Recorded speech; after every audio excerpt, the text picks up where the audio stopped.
Bonjour, nizere ko mumeze neza. Hama urundi mwanya tubanaye twiga turabire hamwe compounding strategy. Compounding strategy ni strategy nziza izodufasha no gukora muri burulane n'ubu kandi ugomba urayikoresha mugabo niyo gukoresha kenshi isoko iriko iraduga mugabo hari igihe usanga iriko iraduga ugasanga ntiriko iraduga neza. Genda iraduga mugabo kandi yongereza iramanuka. Murazi yuko ni isoko iriko iraduga trend iri up, urabona ko kenshi uzosanga biriko biramanuka. Okay, bimanuka byongera biduga mu gatandase ari haussier. No kuvuga narababwiye strategy ya one call dukorera muri margin call irashusha niyi, bitandukanye yuko iyi tuja kugira amakolo atanu. Dukorera muri sub-bin mode kandi iyi irafise ico bita trading robotique, irafise AI market, AI robotique. Ni kuvuga ya systeme ya AI iguma ikonta, iguma yuguruye maja kwibona tuba turayisetinga. Hariho ga difference ugenda urabona par rapport y'izindi strategy. Hanyuma strategy nayo ikindi dufasha ituma no kuvuga mu bisakajambo compounding ituma inyungu wagira uraronka ugenda urazajuta ku mutahe wari usanzwe ufise, bigatuma ushobora kuvuga uti jewe mu kwezi navuye kuri $100 ngera ku gihumbi, jewe mu mwaka navuye kuri $100 ngera ku bihumbi 5. Okay, kubera wakoresheje compounding. Ni kuvuga ko wakoresheje strategy ya compounding wogerageza ku buryo iyo mutahe watanguranye atakwindi wokoresha, ugashufita iyindi coin ukorakote hanyuma akaba yuturikora ko cyane muturi tuntu.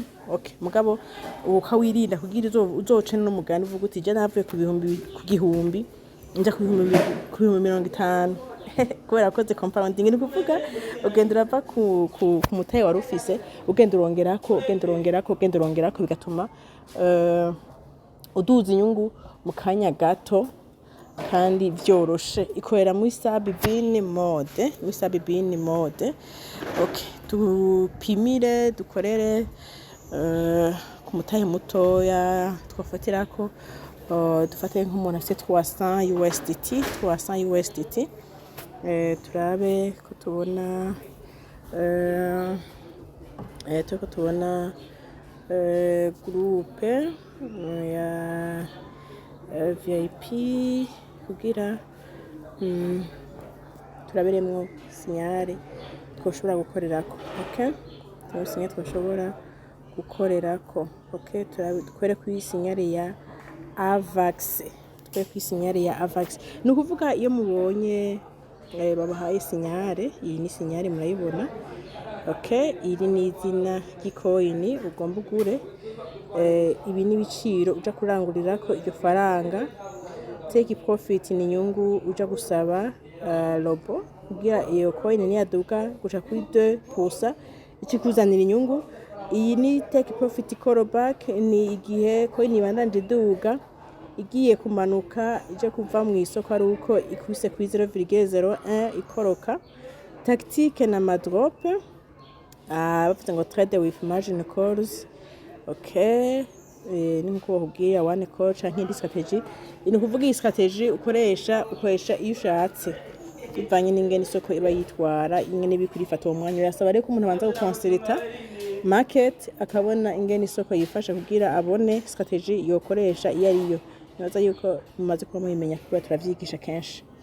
Okay, hanyuma rero murazi ko mu gutuma robo uhera hehe muri Royal Q bwa mbere niyo robo ibisanzwe ihujijwe na Binance ni isoko ya Binance ibiri installe. Okay, turaza rero muri Royal Q, application ya Royal Q murayibona ngiyi. Okay, urayifyondamo ukayinjiramwo. Okay, ugomba utume coin yitwa AVAX iyi robo ikorere muri compounding strategy. Okay, tinza ngaha rero aha muri research aha nkarondeza avaxe, nkarondeza avaxe connection ntizimeze neza hano i Bujumbura, zimaze imisi zigorana. Okay, cinja ngaha muri recherche ngaha nkandikamwo avaxe. Okay, nkaza ngaha muri all ndayibona byoroshe ngiyi avaxe. Okay, ndayinjiyemo nkaza ngaha kuri I understand. Okay, nkaza ngaha kuri create ariko entre tango ndabereka ikintu ngaha. Murabona ngaha kuri graphique itandase mayibona yuko ari baissière. Mwana isoko iri kuri vino kuri 26,84 iki giciro iyi coin igezeko.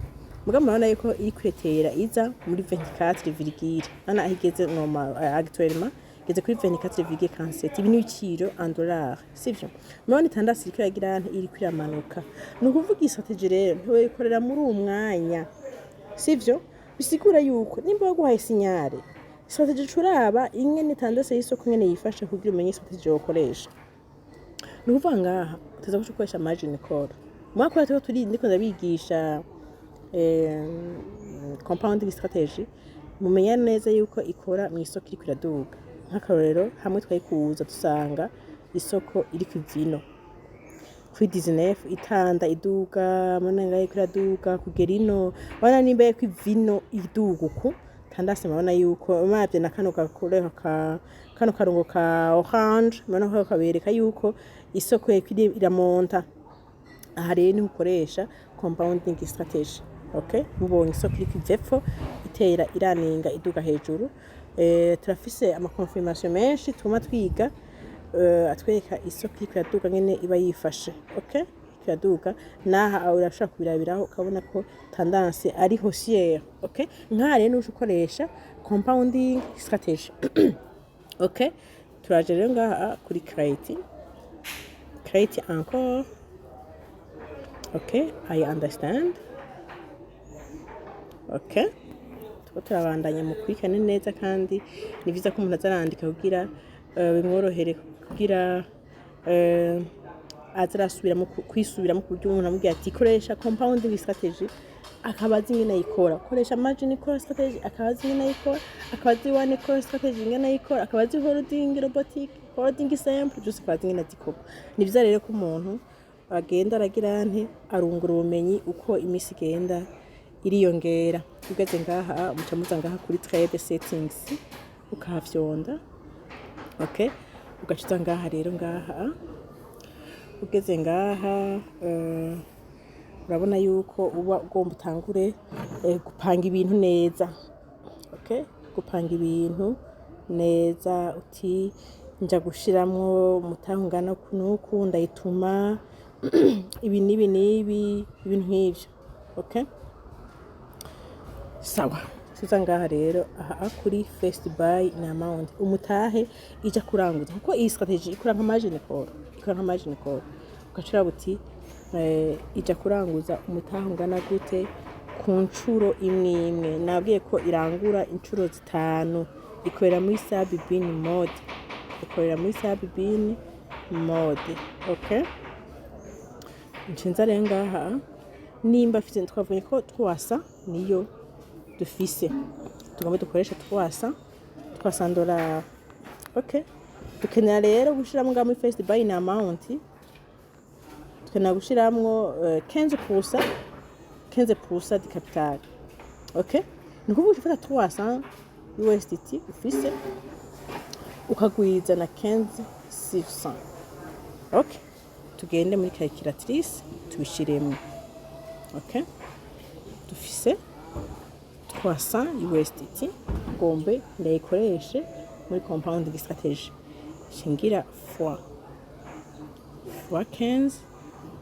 Okay, ntora 4500 divisé par 100. Mwana ko ari 45. Nukuvuga kuri first buy in amount shiraho 45 USDT. Okay, 45 USDT. Okay, hama iyi buto ya a imagine call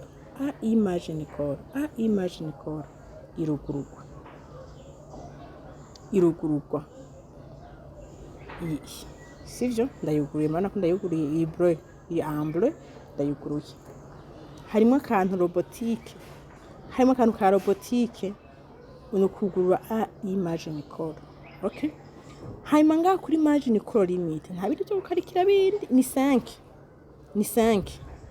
nabwiye ko ari muri sabi bini mode ikoresha amakoro 5 gusa okay hanyuma ngaha kuri take profit les bayiduhaye muri signale batubwiye ngo dukoreshe 2% nkuko koresha iri munsi bwa 1,5 cyangwa bwa 3% ikibindi gutanga no kwisaba inyungu nyinshi zirenze kuko murazi rero kibisaba kwisaba inyungu zigereranye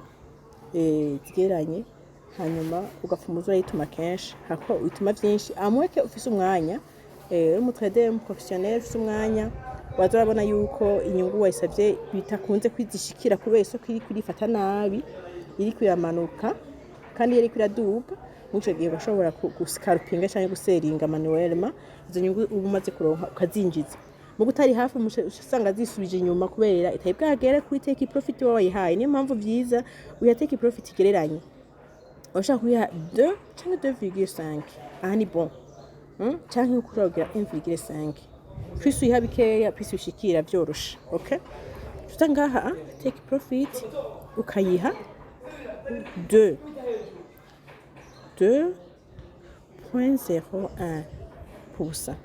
Okay. Hanyuma ngaha kuri take profit callback. Byiza ugira 0,1 kugira ijo gushobora kugumiraninga mu nyungu. Noga 0,01% ni gatoya ko ni aho yogira kariveso gatoya kamanuka gato ikigashika ko byoroshye kiva mu isoko. Nibiza kumera nk'uwavansa gatoya iteke profit callback narije ubukoreye mu isoko iri kuraduga kugira ije kushobora kuraninga mu zindi nyungu zinyongera byoroshe kugira ntibije kora kwikubita kuri 0,1 igaruka isubira hasi kuko itayikubise ko bituma ikibandanya iraninga mu nyungu okay hanyuma rero tugeze ngaha kuri margin configuration tugize mbega robo ko ija kurangura bimanuka ija kumenya ngo ndangura ryari ko inizo bimanutse urugero rungana iki nushamenya ko ndangura habaye iki ni kuvuga robo ikine kudetermina muri margin configuration udetermine uyibwira uti position ya mbere yo kwirangura ko inikorotse nka 1% sivyo nka 2% okay ibikeneye kwibibwira wote yibwiye ntimenya ivyigira ni kuvuga yasaba ko byiza wibwira utayibwiye ntimenya ivyigira okay twihanka rero tuze ngaha muri margin configuration turavye gato ngaha muri signale bana babahaye tactique ngo tactique niyo drop niho nyene ukabya robo niyo yamanuka depo usangaha uce urangura okay ariko ibi mukwishiramo kubera ni muri margin call ukafata iyi deposa ukazishiramwo gushaka ku ncuro ya kane niko dukora muri margin call mugabo kuri strategy sepalo memeka na margin call okay aha urishira mu vyiwawe sivyo ugacuza ukiha nk'akarorero koko inishobora kumanuka sivyo ashaka kumanuka ko gushika muri dufata akarorero ko gushika nko muri 4% cyangwa 5% okay utupartage rero aha inshuro ya mbere ko nyine yako ka 0,5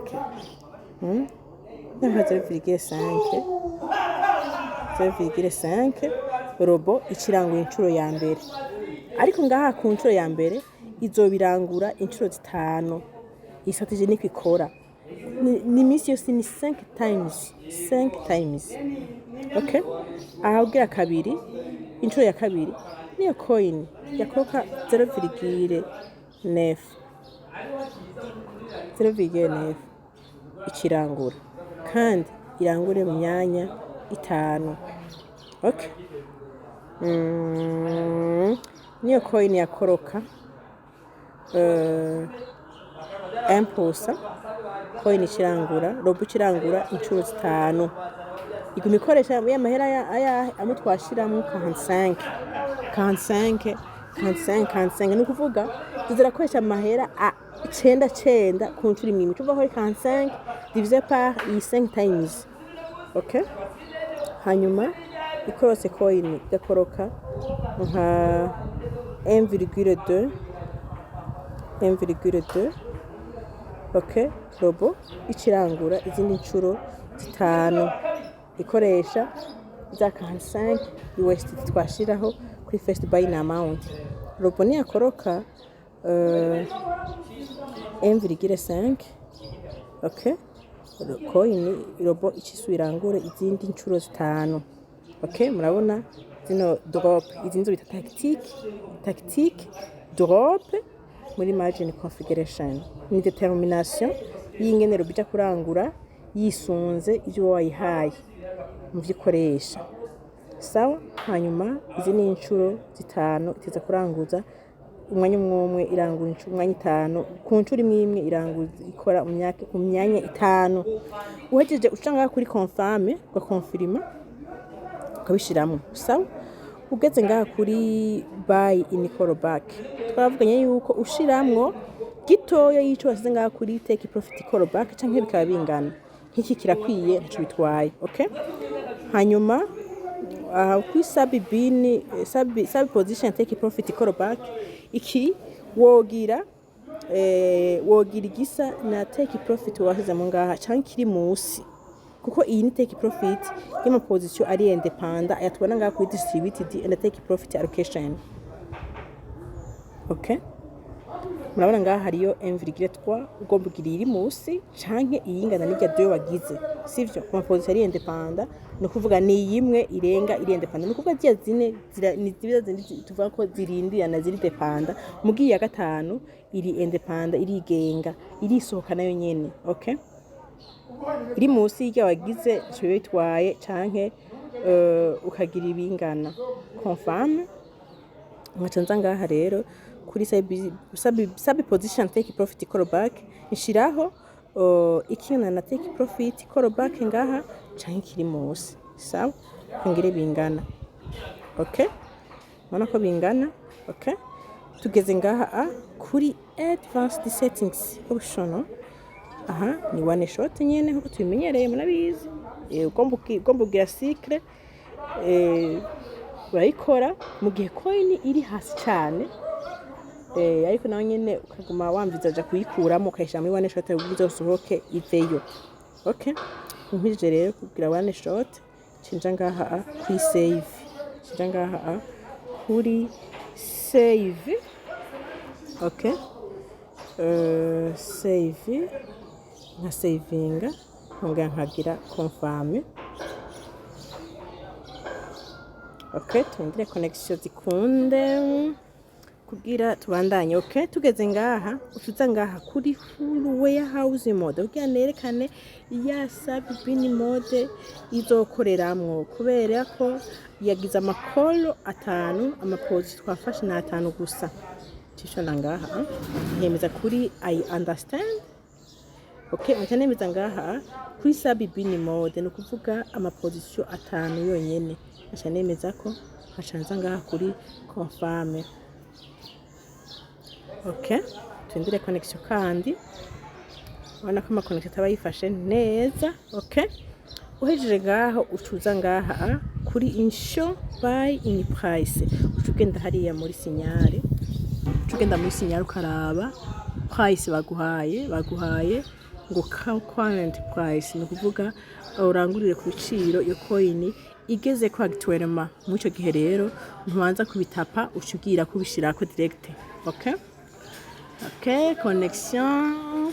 Okay, tuzanga harire kuri initial buy in price initial, kuri initial igiciro cibanze ro bitangura kwinjirirako kubw'ikibona ati birakorotse rero kwa rugero bambwira reka ndangure. Okay, birakorotse kandi reka ndangure. Okay, shona ngaha kwa batubwiye ngo current price ntavyo kwanza kugitapa mu ngango candike mbwe bakiguhaye uragishiramwo ukatayiguhaye ntugishiramwo uca uza ngaha ugakonfirma direct wibwiye robo ko ijya kurangura ku giciro igeze ko umwanya sawa confirm okay ugeze ngaha rero ushuza ngaha izi buto zose ukabona ko zuguruye ituma robo izirisubiriza kurangura switch on margin call idufasha ko inshuro ya mbere irangura ikose coin igasubira ikarangura indi inshuro iduzi kadandaza igasubira ikarangura komsa izo movement AI margin call nayo niko nabyo kwi strategy ari robotique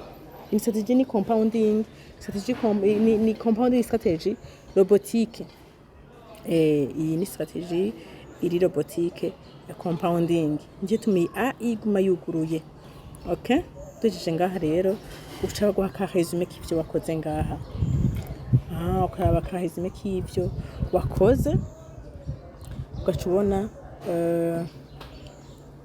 ko ataho wihenze ubonye haraho wihenze ucugira uca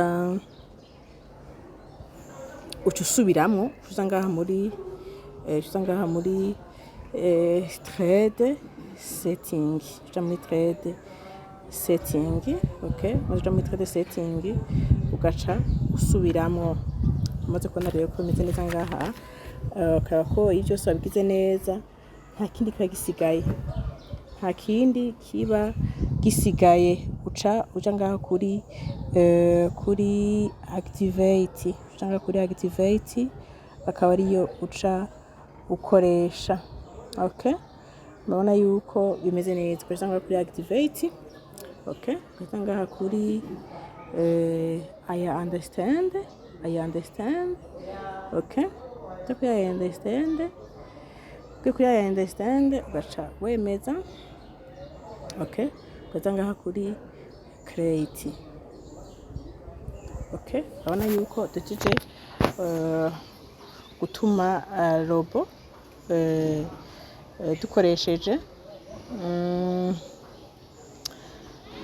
dukoresheje strategy yitwa margin call mugabo ari muri compounding strategy rero ugeze ngaha ntubuhejeje ino strategy kitubandanya ukaza ngaha muri trade setting ugahindura gusa ngaha muri first buy in amount tuko dukoresha twasa USDT hanyuma amahera yakoze kuri strategy zitanu ni 45 fois 5 okay twakoresheje 45 ku nshuro zitanu sivyo tugwiza 45 ku nshuro zitanu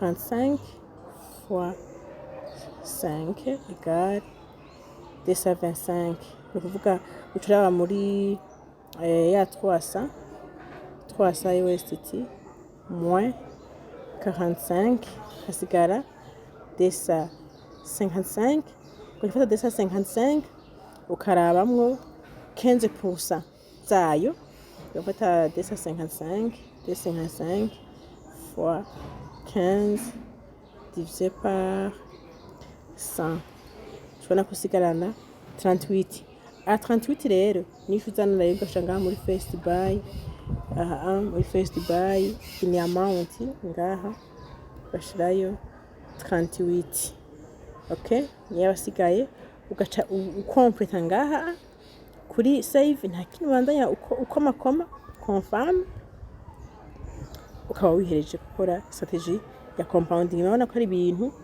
ukora nk'ama strategy abiri agerekeranye mabana n'ama strategy abiri agerekeranye maze ukora ama strategy abiri agerekeranye rero bizodufasha kuronka umwimbo munini kuko nta kintu kimwe uhindura mu byo wakoze kandi teza gukora muri sub bin mode hanyuma rero uhije inyungu urose inyungu heje kuronka ngaha kuri strategy heje gukoresha ucuza ukayizana ukongeza inyungu umva inyungu ngaho urose nimba ari $10 nimba ari $20 ça dépend ivana n'ingene wateke profit wasavye n'urugero coin yagezeko ucuza ngaha ukazohindura ngaha mu gukora ugaca wongeza kuri take profit call back kuri first buying amount zanyungu waronka ukazushira ngaha nk'umutahe ushyize kuri first buying amount kugira ugume wongereza no kuvuga ni compounding ugume compounding inyungu zishirako uzongeza first buying amount ayirose yashirako ku buryo uzosanga ukongeza menshi gusumba ibindi uzobigumiza kunyene mugaye uzogenda uraronka inyungu aje azozanga kuri first buying amount abaye uzorongezako ugacukikenya system uko wayikora ikora neza nkuko nyene mugabo wongeje ko ngana ukuvuga ya mahera uzokakwesha ngaha keza kukoresha ikindi kintu kugira ubona aho wavuye naho wagejeze atakindi kintu wayakozeje niyo mpamvu uri kurayikoresha no strategy vyiza wofata amahera atakintu yazigamwa on suppose ko ari nka y'amafaranga umuntu asize nko muri banki akavuga ati jewe ngomba mbega bayita gute ajya amafaranga ubika ukabika compte bloque azaramungukira nkima y'umwaka akazomungukira amahera inyungu zingana ukuntu nonga niko tubikora okay uyaba ari nk'amafaranga wasize ahantu ego nuko mwandanye rero munkurikirana aza ko bizogenda neza sawa nukuvuga heje gukora rero ngaha mazi kucugira retour ngaha ukaza kura muri strategy yuko iyo wakoze yagiye muri strategy mu isoko ugashobora rero kurindira yuko robot kuzanira inyungu nuko mwandanye munkurikirana